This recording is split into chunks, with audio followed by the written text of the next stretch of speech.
There's no real joke here for the opening. I just wanted to show off something cool you could do if you had all three versions of the mold, because they all seem to link together pretty well since they share just enough of the same parts with each other. And I just decided to show it off and let you see what you could do if you had them. So back to your regularly scheduled review.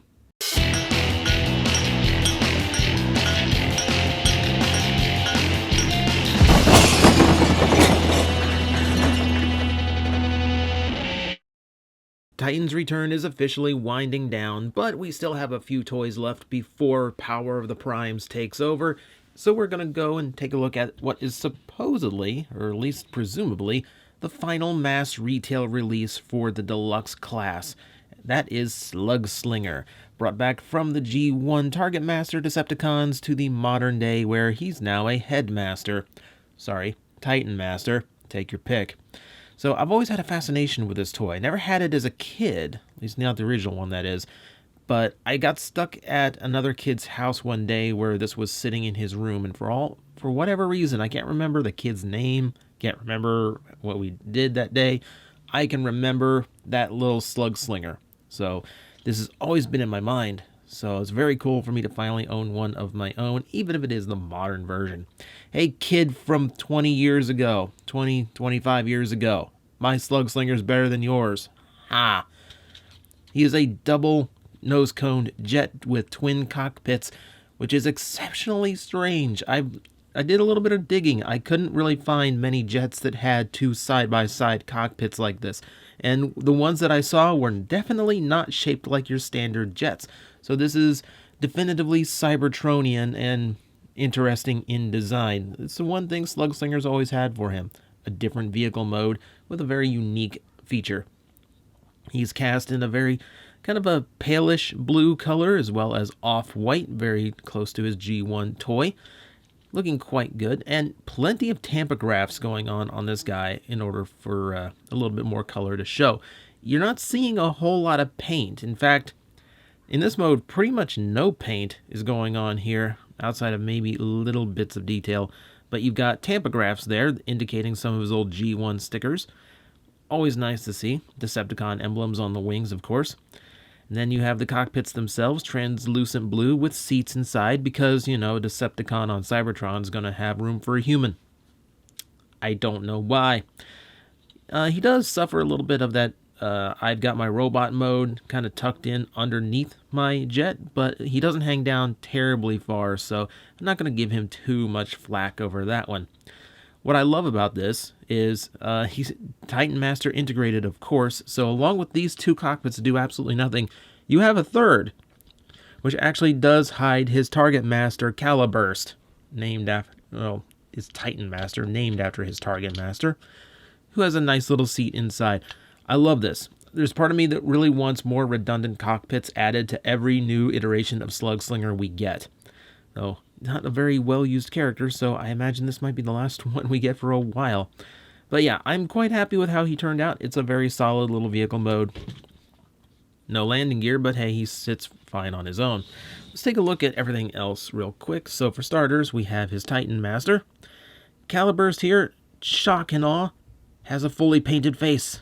Visor and face both painted different colors. It's kind of astonishing. And he comes off a little dull here. Not gonna lie here.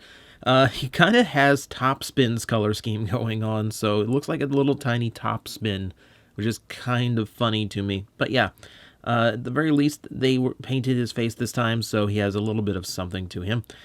Just as standard goes for Titan Masters, ball joints in the shoulders that really only work up and down. You have the double hinge for the hips, and then the ball joint in the neck, which is more or less for his actual head, rather than this one. Okay, so setting him aside, I'm also going to take a look at the weapons really quick on their own. Normally I save this for robot mode, but these have some cool features. Okay, aside from, you got mounting points here on the sides, as well as mounting points under the wings. The weapons themselves are also really cool. Now, you do have the blue one here that does have a spot for a Titan Master. No real seat for them this time. They're just kind of standing there, but that does prevent it from looking like his gun is one big bucket. But you also have, you know, the secondary gun, and both of them look quite cool on their own. Double barrel, single barrel. Nice. So we can do the obvious thing, which is to plug that peg into that hole, and we do get this, which a Titan Master can feasibly sit down, and it looks like a mounted gun mode, and it's triple barreled. What's not to like? Well, you also have other things. There's another peg inside, so we can also peg it down there. The pieces fit flush together, and we have a much more solid looking, longer gun. This is also very cool. But the shape is on the bottom too. So we can also unplug it in to the underside to get a completely different arrangement. This is really versatile. It's extremely simple, but 4 different modes for the gun, and combined they are very reminiscent of his original Target Master.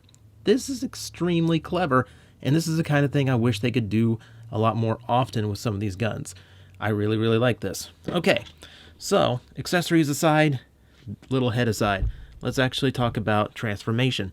Now, this is, of course, using a similar mold that started with Trigger Happy, who's regarded to be one of the best toys in Titan's Return, and I'm not disagreeing with that.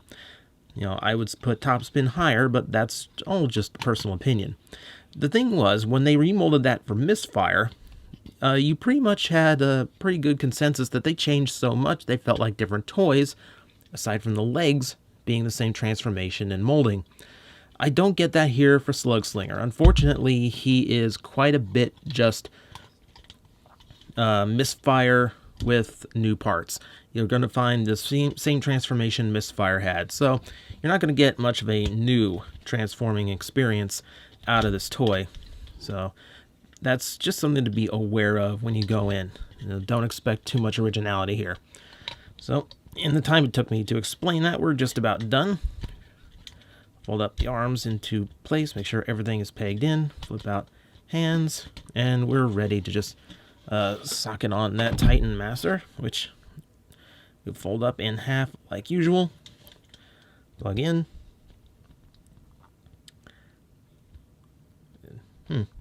Hang on. There we go. Couldn't get it at first. Simple as that. We have Slugslinger in his robot mode, looking exceptionally G1. Again, colors carry over very well. Transformation is decent enough. He's not overly complex, and if you have Misfire, you've pretty much done the transformation already. So there you go.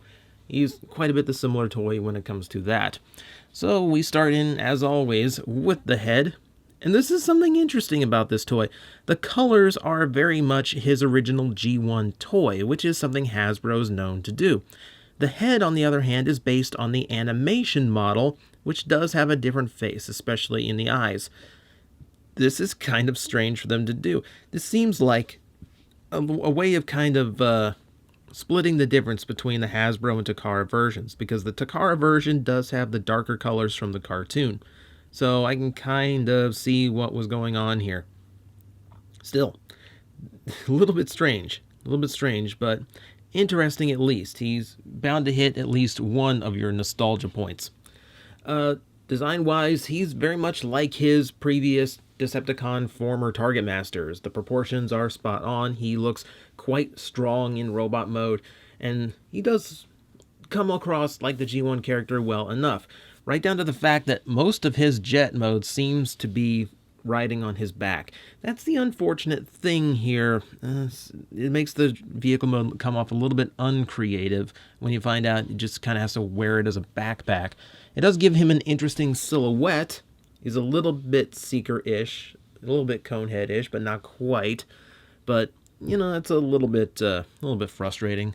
This is the only part of the toy where you're going to start to see some paint here in the midsection, which is done in an off-white to match the plastic, and another Decepticon sigil just for the sake of doing it. However, you also have more tampography. You see it here in the shoulders as well as the top of the chest, interestingly enough, which is a strange spot, but they included it, and guess what? It gives him much more of the G1 toy vibe that Hasbro's going for. More importantly, it gives him a lot of unique detailing. Since they had so little paint on the toy, he still comes across fairly colorful for his stature because, you know, it's divided up fairly well and looks accurate. But all those tampographies do give him a bit of an interesting look, something that Hasbro typically doesn't go for. Now, there is one thing about the toy that does kind of get to me, and the fact that we've kind of seen this a little bit before. Aside from having an identical transformation to Misfire, you also have a bunch of toys in the line that were some shades of blue and white together, and some that also turned into jets and space vehicles and such. So this is the toy that starts getting me a little bit of repetitiveness in a line that has done a fairly good job of avoiding that. But that said, it's just a minor nitpick for me. I mean, it's the last deluxe of the line. It should start feeling familiar by now.